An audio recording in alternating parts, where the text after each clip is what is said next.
Let's see what's new in Tech Trail.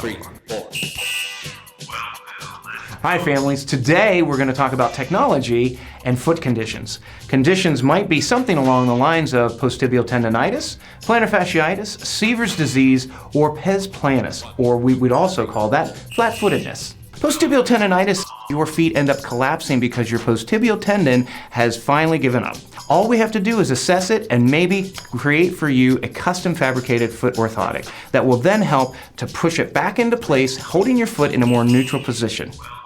Seaver's disease happens when joints and growth plates, they just are a little bit misaligned. Usually we see it in ages 10 to 12 because they're being very active in sports and they're starting to grow a little bit. So because of that, we need to do a quick analysis and understand that there's two things I want to do. First, I want to get you to stretch, because by stretching, that's going to take away a lot of that inflammation that's happening in your heel and ankle area. So what we would do then, after I talk to you about stretching, is we would provide you with what we call a Thule cup, which comes all the way around from around the Achilles tendon, which is on the back side of the heel, all the way under the heel, and it cushions as you walk so that that pain feeling is gone and it's suspended.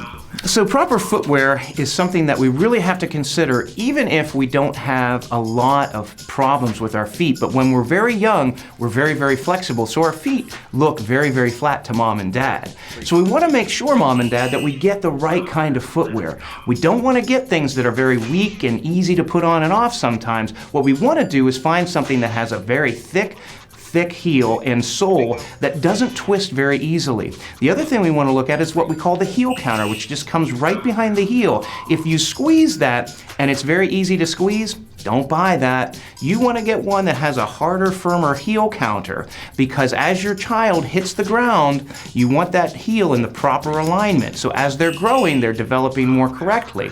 Also, you want to be able to widen their base of support, because as they're developing, we want them to feel very well balanced as they learn to walk. So getting a wider sole base will aid in making that happen. So remember, families, it's of dire importance to pick the right type of footwear as we grow and as we develop, because those things will grow and help us in the end, having a good gait and having a good time.